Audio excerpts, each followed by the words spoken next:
اعوذ باللہ من الشیطان الرجیم بسم اللہ الرحمن الرحیم السلام علیکم ورحمۃ اللہ وبرکاتہ۔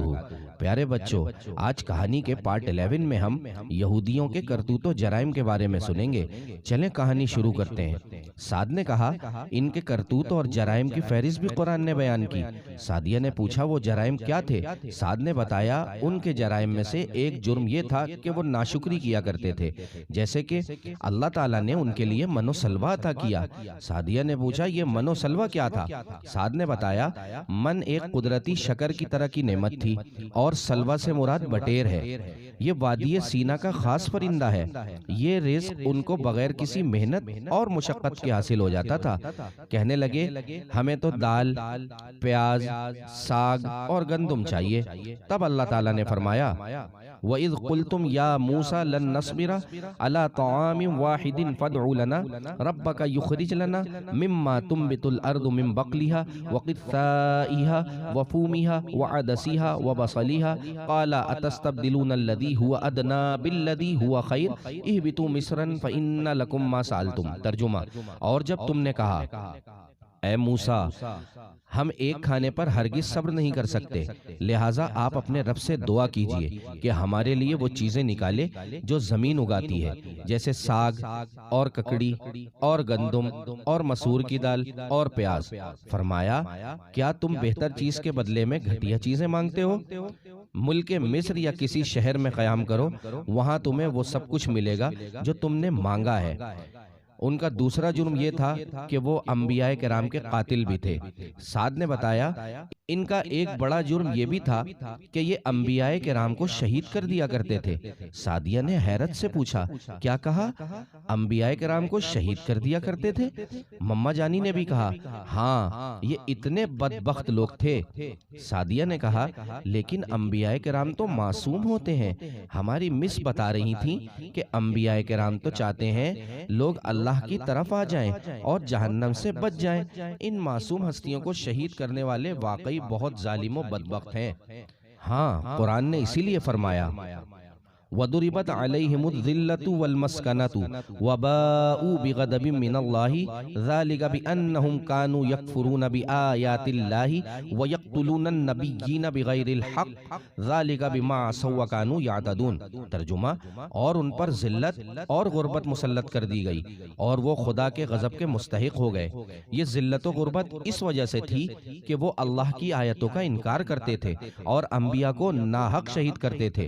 یہ اس وجہ سے تھی کہ انہوں نے نافرمانی کی اور وہ مسلسل سرکشی کر رہے تھے۔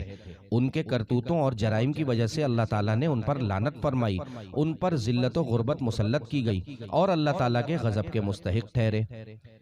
یہودیوں کا ایک جرم یوم سبت کی خلاف ورزی تھا۔ چلیں سنتے ہیں۔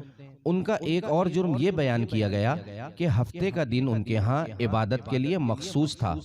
اس دن ان کے لیے کھیتی باڑی اور کاروبار تک کرنا منع تھا۔ یہ حکم کوئی معمولی حکم نہیں تھا بلکہ اس حکم کی خلاف ورزی کی سزائے موت تھی۔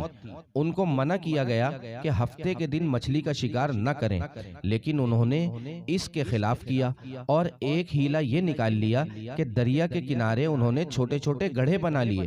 جب ہفتے کو مچھلیاں آتی تو یہ نالیاں بنا لیتے، مچھلیاں ان گڑھوں میں آ جاتی اور پھر یہ ان گڑھوں کو بند کر دیتے اور اتوار کو مچھلیاں ان گڑھوں سے نکال لیتے۔ اس جرم کی پاداش میں اللہ تعالیٰ نے ان کو ذلیل بندر بنا دیا۔ اس کا تفصیلی ذکر سورہ اعراف میں آئے گا۔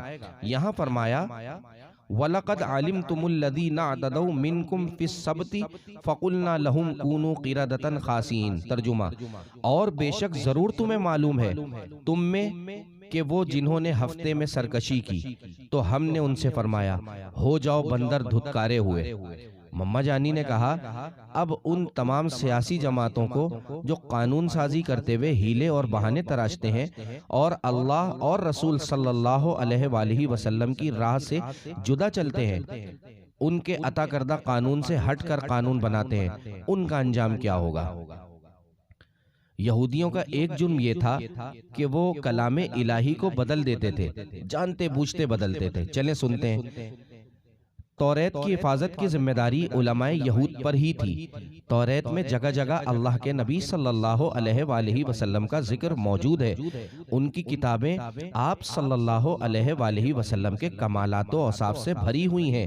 یہ جان بوجھ کر اس کا انکار کرتے ہیں۔ اس بات کو قرآن نے یوں بیان کیا: افتطمعون ان یؤمنوا لکم وقد کان فریق منہم یسمعون کلام اللہ ثم یحرفونہ من بعد ما عقلوہ وہم یعلمون۔ ترجمہ: تو اے مسلمانوں، کیا تم یہ امید رکھتے ہو کہ یہ تمہاری وجہ سے ایمان لے آئیں گے، حالانکہ ان میں ایک گروہ وہ تھا کہ وہ اللہ کا کلام سنتے تھے اور پھر اسے سمجھ لینے کے بعد جان بوجھ کر بدل دیتے تھے۔ یہودیوں کا ایک جرم یہ بھی تھا کہ وہ آیتوں کی سوداگری کرتے تھے۔ چلیں سنتے ہیں۔ یہودی علماء کا کوئی باقاعدہ ذریعہ معاش تو تھا نہیں۔ عام یہودی انہیں اپنے کھیتوں کے پھل وغیرہ بھیجا کرتے تھے اور خاص و عام انہیں عطیے، نذرانے بطور رشوت دیا کرتے تھے تاکہ وہ کتاب میں ان کی ضرورت کے مطابق معنوی تحریف کر دیں اور مسئلہ توریت کو شریعت کے بجائے ان کی طبیعت کے مطابق بتا دیں۔ اس طرح یہودی اپنے علماء سے توریت کے قوانین میں تحریف بھی کروا لیا کرتے تھے۔ توریت ہر آدمی کے پاس نہیں ہوتی تھی اور نہ اسے رکھنے کی اجازت تھی، بلکہ یہ صرف یہود کے علماء کے پاس ہی ہوتی تھی۔ جب پیغمبر اسلام صلی اللہ علیہ وآلہ وسلم مدینہ تشریف لے آئے تو ان یہودیوں کے سرداروں کو یہ ڈر ہوا کہ اگر ہمارے علماء نے عام لوگوں کو بتا دیا کہ توریت میں حضور اکرم صلی اللہ علیہ وآلہ وسلم کی صفات موجود ہیں تو لوگ ان پر ایمان لے آئیں گے اور ہماری یہ شان و شوکت ہمارے ہاتھوں سے نکل جائے گی۔ اس لیے یہود کے ایک سردار کعب بن اشرف نے ایک روز یہود کے تمام علماء کو جمع کیا اور پوچھا: تم لوگ سیدنا محمد صلی اللہ علیہ وآلہ وسلم کے بارے میں کیا جانتے ہو؟ انہوں نے کہا: وہ تو نبی صلی اللہ علیہ وآلہ وسلم ہیں جیسا کہ ہماری کتاب توریت میں لکھا ہے۔ کعب بن اشرف نے کہا: تمہارا انعام اور جو کچھ میں تمہیں دیا کرتا تھا آج سے ختم سمجھو۔ اگر تم یہ ثابت کر دو کہ یہ وہ نبی نہیں ہے تو پھر تمہارا انعام اور جو کچھ میں دیا کرتا تھا وہ بدستور تمہیں ملتا رہے گا۔ یہ سن کر لالچی پادری کہنے لگے: اے سردار، ہم نے یہ جواب جلدی میں بغیر سوچے سمجھے دے دیا ہے۔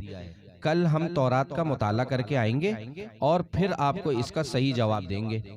دوسرے دن پادریوں نے وہ آیات جو حضور اکرم صلی اللہ علیہ وآلہ وسلم کی صفات بیان کرتی تھیں نکال دیں اور کعب بن اشرف کے پاس چلے گئے اور اس کو یہ تحریف توریت میں دکھائی۔ کعب بن اشرف یہ دیکھ کر بہت خوش ہوا اور ان سب کو ایک ایک کھجور کا ٹکڑا اور 4 گز کپڑے کا دیا۔ اس وقت اللہ تعالیٰ نے یہ آیت نازل فرمائی: فَوَيْلٌ لِّلَّذِينَ يَكْتُبُونَ الْكِتَابَ بِأَيْدِيهِمْ ثُمَّ يَقُولُونَ هَذَا مِنْ عِندِ اللَّهِ لِيَشْتَرُوا بِهِ ثَمَنًا قَلِيلًا فَوَيْلٌ لَّهُم مِّمَّا كَتَبَتْ أَيْدِيهِمْ وَوَيْلٌ لَّهُم مِّمَّا يَكْسِبُونَ۔ ترجمہ: تو بربادی ہے ان لوگوں کے لیے جو اپنے ہاتھوں سے کتاب لکھتے ہیں پھر کہتے ہیں یہ خدا کی طرف سے ہے کہ اس کے بدلے میں تھوڑی سی قیمت حاصل کر لیں، تو ان لوگوں کے لیے ان کے ہاتھوں کے لکھے ہوئے کی وجہ سے ہلاکت ہے اور ان کے لیے ان کی کمائی کی وجہ سے تباہی و بربادی ہے۔ پیارے بچوں، کہانی کے پارٹ 12 میں ہم دیدار الہی کا مطالبہ اور اس کا انجام سنیں گے۔ تب تک کے لیے اجازت دیجیے۔ اللہ نگہبان۔